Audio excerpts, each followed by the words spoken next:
there are no objective values. This thesis that there are no objective values is how J.L. Mackie begins the book Ethics, Inventing Right and Wrong.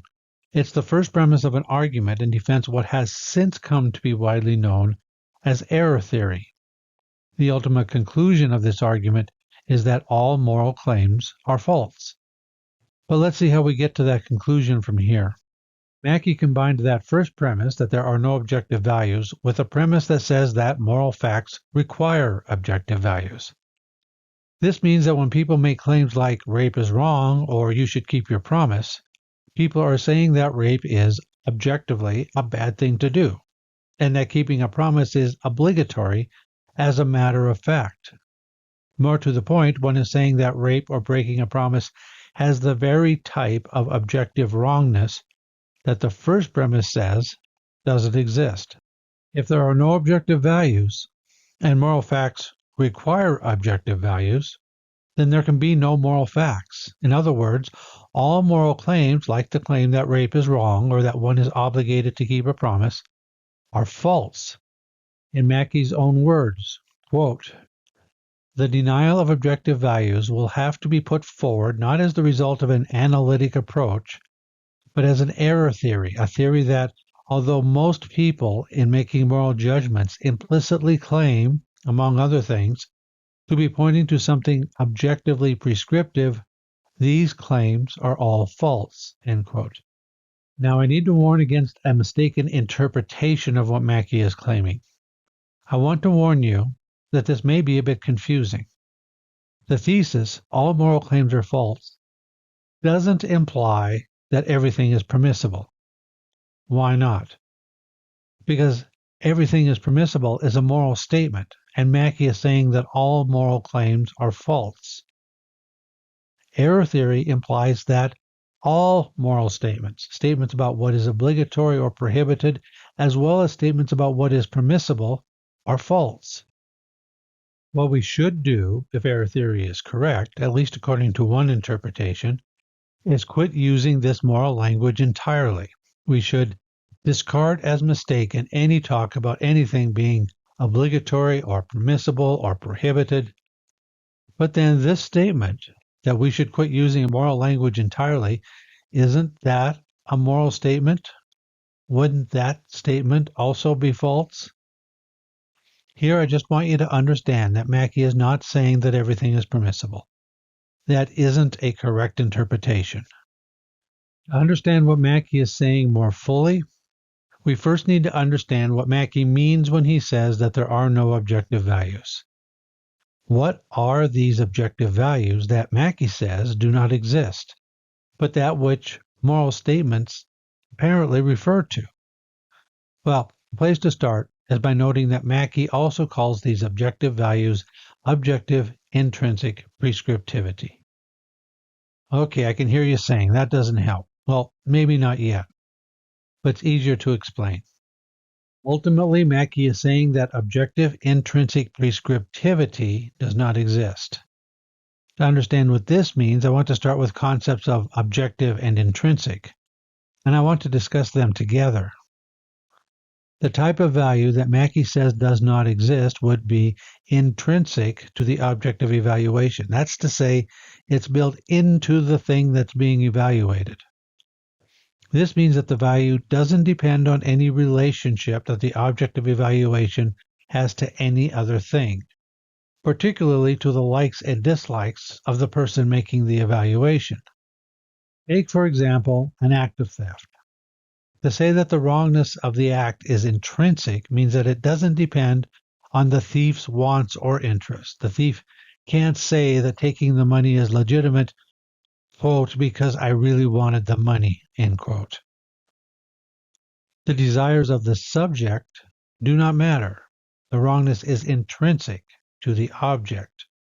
The concept of prescriptivity means that this intrinsic property is somehow related to action.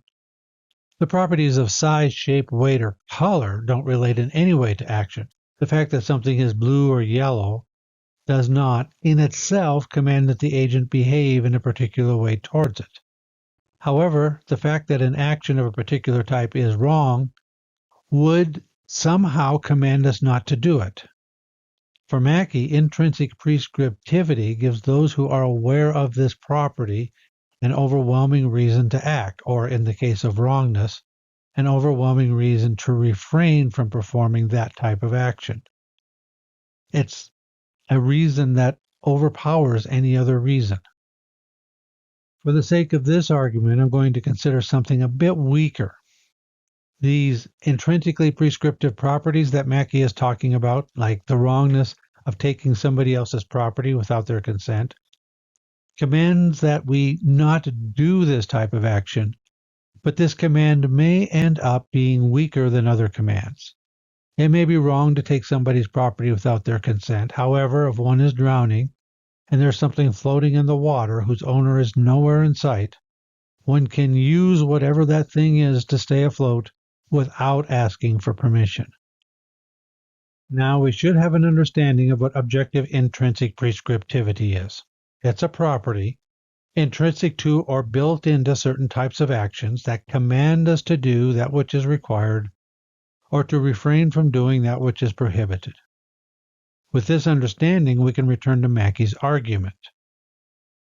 We're going to look at the second premise first, the premise that says that moral facts require this objective intrinsic prescriptivity. When people make moral claims, they tend to be saying that something is objectively true and doesn't depend on the whims of the person making the claim. For example, there appears to be a world of difference between the claim rape is morally wrong and I don't like broccoli. Actually, I do like broccoli, for the record. But if somebody were to say, I don't like broccoli, we don't take them to be saying that anybody who likes broccoli is mistaken. It's just a matter of taste. On the other hand, when we make a moral claim, such as when we claim that rape is morally wrong, we are saying that anybody who approves of rape is mistaken. Mackie argues that when we make moral claims, we take ourselves to be reporting about an objective intrinsic prescriptivity that doesn't depend on anybody's likes or dislikes. A statement like abusing a child is wrong isn't just another way of saying I don't like it that children are abused. One is making a claim that anybody who sees nothing wrong with abusing children is in some way mistaken. There is a fact of the matter. Some people get it wrong in a way that nobody gets their approval or disapproval of the taste of broccoli wrong. Listen to people when they make moral claims. The assumption that there is a fact of the matter is embedded into the way they talk. In explaining this feature of morality, Mackie borrows a distinction from the 18th century philosopher Immanuel Kant. This is a distinction between hypothetical versus categorical imperatives. Let's look at hypothetical imperatives first. In most cases, these are taken to depend on a desire.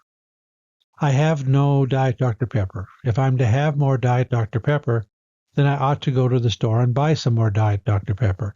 This is a hypothetical imperative because the conclusion that I ought to go to the store is contingent on whether going to the store is the best way to realize a desire of mine.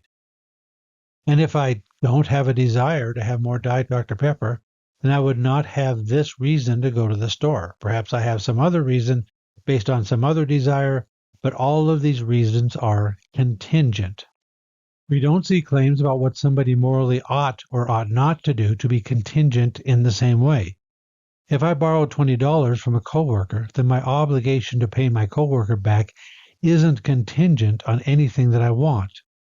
The claim that I ought to go to the store to get some Diet Dr. Pepper vanishes if I decide I don't want any Diet Dr. Pepper.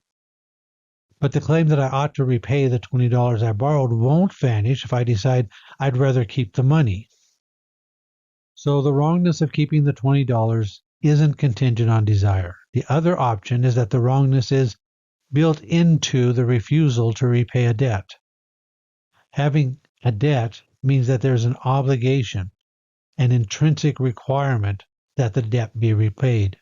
Okay, we've looked at the second premise that moral facts, like the fact that I owe $20, requires some type of objective intrinsic prescriptivity, a command that I repay the money that's independent of anything that I want. Now I want to turn our attention to the first premise, that this objective intrinsic prescriptivity isn't real. Mackie presents two main arguments for this premise. The first of these two arguments he identifies as the argument from relativity. Mackie writes, quote, "The argument from relativity has as its premise the well-known variation in moral codes from one society to another and from one period to another, and also the difference in moral beliefs between different groups and classes within a complex community." End quote. Now, Mackie is well aware of the fact that there are a great many disagreements about matters of fact. The mere existence of disagreement doesn't imply that there's no fact of the matter. If one person says that the Earth is flat and another asserts that it's round, this doesn't imply that the Earth is neither flat nor round. What matters to Mackie is the likely explanation for disagreement. Mackie thinks that the most plausible explanation for moral disagreement is that while people think they're perceiving objective intrinsic prescriptivity, they're actually reporting the sentiments that they've acquired as a result of their culture. He writes, quote, "Disagreement about moral code seems to reflect people's adherence to and participation in different ways of life," end quote. And while he acknowledges that there are people in societies who reject their culture's way of life, these objections tend to be better understood as a demand for a more consistent application of the culture's principles than to a discovery of objective intrinsic prescriptivity that others in the community have not noticed. Mackie's second argument is one he calls an argument from queerness. Mackie writes, quote, "If there were objective values, then they would be entities or qualities or relations of a very strange sort, utterly different from anything else in the universe." End quote. The strangeness of objective intrinsic prescriptivity is the strangeness of a property that has no association with any agent's wants or interests, that still commands that we act in particular ways. Given that the universe seems to contain black holes, particles that move backwards in time, quarks, quasars, and a huge list of strange things, the mere fact that something is strange is a weak argument against its existence. But no other strange property commands that we behave in a particular way. They're all descriptive properties, however strange they may be, and none of them are prescriptive. Even if this intrinsically prescriptive property exists, Mackie asks a follow-up question. How is it that we could know of its existence? Mackie writes, quote, "Correspondingly, if we were aware of them, it would have to be by some special faculty of moral perception or intuition, utterly different from our ordinary ways of knowing everything else." End quote. The problem of explaining how we can become aware of this intrinsically prescriptive property simply compounds their strangeness. All things considered, it just seems much more plausible that we're acting on wants and interests, not responding to an intrinsically prescriptive property. Some more recent philosophers have augmented this argument against intrinsic prescriptivity. They've noted that our faculties of perception have been subjected to a process of natural selection. A faculty for perceiving intrinsic prescriptivity would have to have been the result of random mutations that survived a process of natural selection depending solely on luck and service to the organism's evolutionary fitness. We can see in our observations of nature that there is a wide variety of creatures that seem to have evolved a wide variety of values.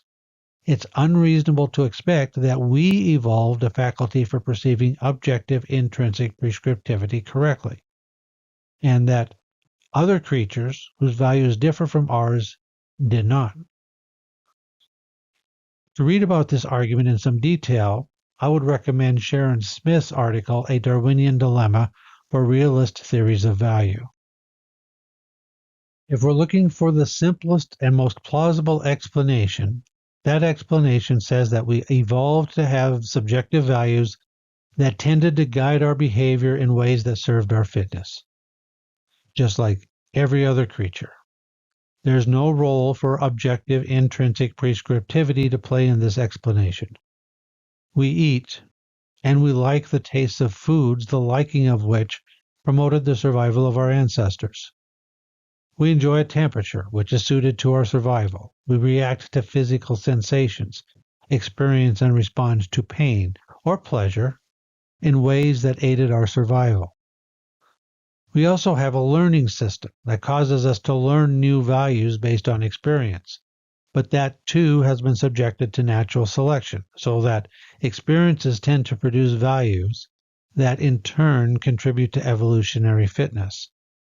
Objective intrinsic prescriptivity simply doesn't have a place in this explanation. So now, returning once again to the original argument. If this argument is sound, then we are left with the conclusion that there are no moral facts. Is this it? Should moral rightness and wrongness be tossed into the garbage bin with talk of unicorns, ether, and phlogiston? Ultimately, I'd argue that Mackie doesn't think that we need to stop there. Now, don't get me wrong, Mackie thinks he has presented a sound argument. But we have options. We do not have to toss our moral language out as a mistake. I'll be looking at different possible response in future videos.